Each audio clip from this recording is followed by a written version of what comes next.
always a great day when you get to town. But when you leave town, you know you're going to be climbing.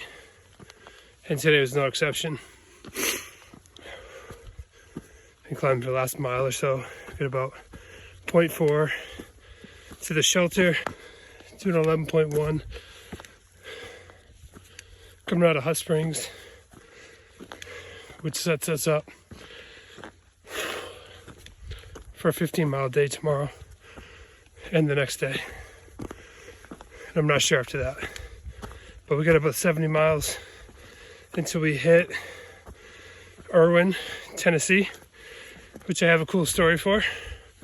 So stay tuned for that. All right, I'm gonna finish this off, set up my tent, eat, attempt to clean myself, and go to bed. Whew. Okay. Good luck, Hateful Eight. Monday night, trivia night. Sounds like a small crew today. Got some of our folks that are some of the team members caught COVID. So that's a bummer. But I hope you guys feel better soon. Thinking about you. All right. Have a good night.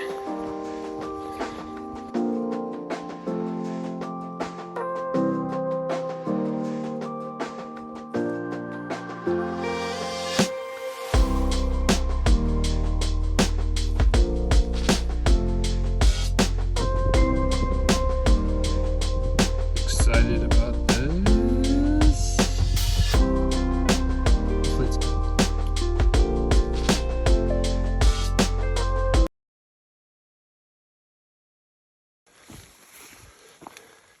Good morning. Stayed in Jerry's cabin shelter. We're not in the shelter last night, but at the shelter. It's about almost a 16-mile day. Really nice, really hot. Somebody at the shelter had said it got to 86 degrees yesterday, which I completely believe. And now the weather shifted to rain. We had rain, thunder, and lightning roll in around 3 or 4 in the morning, which is kind of cool. Listen to the thunder in the mountains. It kind of echoes and bounces and lasts forever. It seems much different than in the city. We planned on another 15-mile day today, but see how it goes with the weather. Got about, I think 50 miles, could be 40, 50 miles, which is a big difference.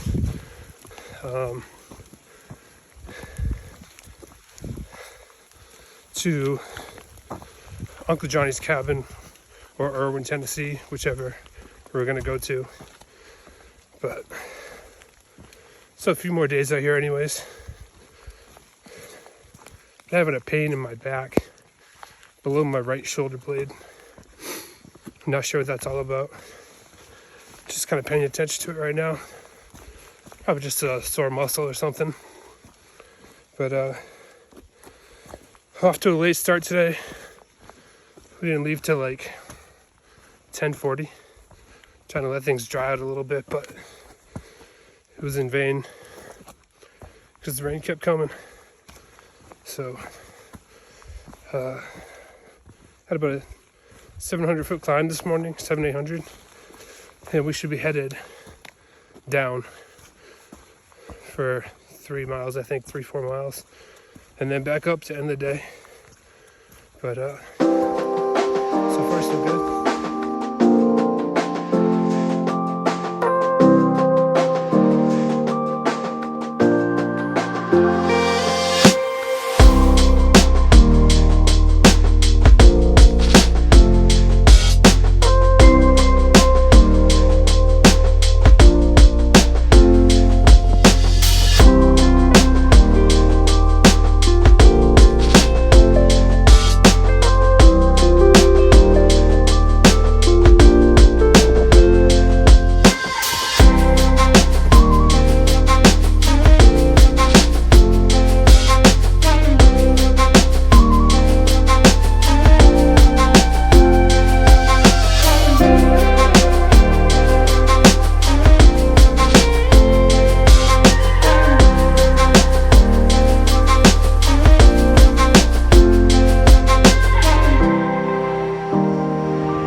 Right, so we're just winding down the day. Got about 0.5 to the shelter.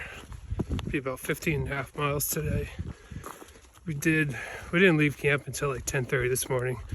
With seems like the rain just kind of, I shouldn't speak for everyone, but it seems like most people were later to leave camp this morning. It's just kind of demotivating to pack up your wet tent.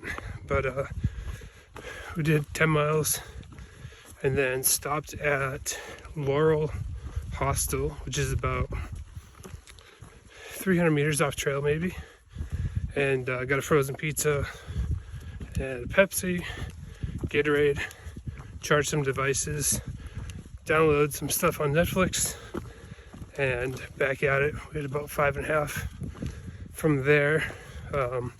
Pretty big climb, and of course a climb to end the day. But for leaving camp so late, and then probably spent about 2 hours at that shelter. It's coming on about 8 p.m. so this will be the latest that I've gotten into camp yet. But just gonna set up, do the camp chores, eat something real quick, and get ready for bed and do it all over again tomorrow. Got a pretty decent up coming up, so I'm gonna jump off. But great day overall. Rain went away around maybe 1 o'clock. Still got the tent aired out at the hostel as well, so that definitely lightens the pack. But I'm gonna get after this, set up, and see you tomorrow.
Good morning. We camped at Whistling Gap campsite last night. It's about 14 miles outside of Irwin. So, trying to hustle into town. There's thunderstorms predicted. First it was supposed to be around 1, and now it's saying 2. So hopefully it keeps on pushing off. 2 o'clock at this point. Might get into Uncle Johnny's hostel prior to the storm, but it's going to be closed. If it goes any further to the right, should be good. It's a very moist morning, but thankfully my camping gear wasn't too wet, so it didn't add too much weight to the kit. Regardless, my food bag's pretty much empty, so definitely as light as I'm gonna get on this trip right now, which is kind of nice going to town on the last day. But that tends to be the battle rhythm out here. Heavy packing out, light going in, heavy going up, out of the gap, out of the town, light coming down into it. It'd be nice if it was the opposite, but that's life. That's the life of a through hiker, resupplying in town and hiking back out.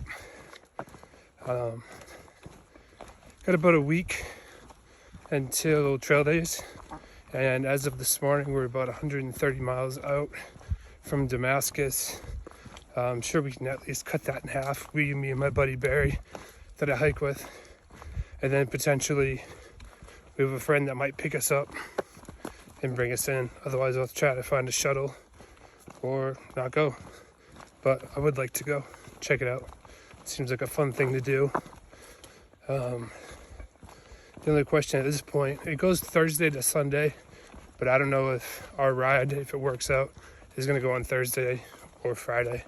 So plan on taking a 0 tomorrow at Uncle Johnny's and recouping a little bit, and then back at it and see how much of that 115 or so, 16, we can knock out.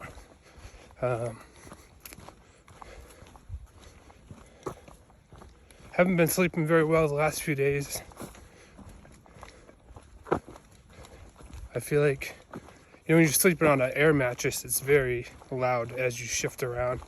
And I'm thinking, I'm annoying everybody around me. Other people shift too, but I felt like I was especially shifty last night. Did finally fall asleep and get up before the rain started. Well, it was supposed to start at 6 a.m., but it didn't. And it just got pushed off. We did get a little bit of rain last night, but nothing drastic. So, like I said, the stuff wasn't too wet. But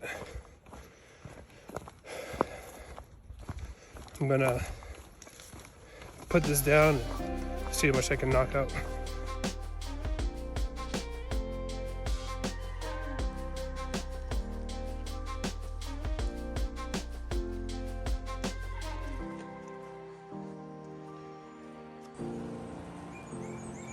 First look at Irwin. Looks pretty neat.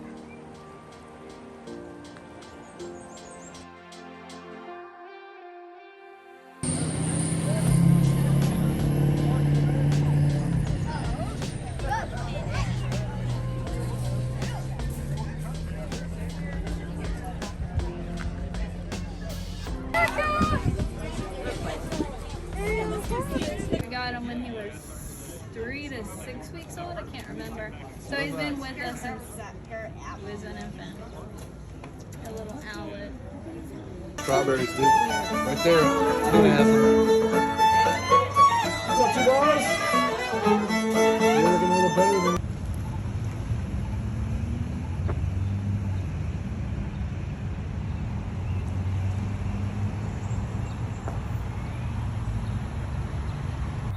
As I was doing research for the trail, Irwin, Tennessee is one of the towns that I was really excited about going to see.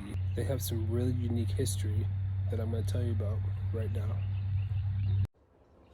On September 11th, 1916, a homeless man named Red Eldridge was hired as an elephant keeper by the Sparks world-famous circus show. Although unqualified, Eldridge led the elephant in the parade, riding on top of Mary's back, who was the star of the show, walking in the front. While riding the elephant in the parade, Mary reached down and grabbed a watermelon rind from somebody in the crowd. This caused Eldridge to prod Mary behind the ear with a hook, which sent her into a rage, snatched Eldridge with her trunk, threw him against a drink stand, and stepped on his head, crushing it. There are other more vivid accounts, such as a contemporary newspaper account from the Johnson City staff said that Mary collided his trunk vise like about Eldridge's body, lifted him 10 feet in the air, then dashed him with fury to the ground, and with the full force of her beastly fury, is said to have sunk her giant tusks entirely through his body, and then trampled the dying man. We know this account to be false because female Asian elephants do not have tusks. However, the damage was done, and the onlookers began chanting, "Kill the elephant, let's kill it." Within minutes, local blacksmith Hench Cox tried to kill Mary by firing 5 rounds into her body with little effect. The tale of the attack quickly spread to neighboring towns, and local leaders refused to allow the circus to visit if Mary was part of the show. The circus owner, Charlie Sparks, reluctantly decided that the only way to quickly resolve the potentially ruinous situation was to kill the wounded elephant in public.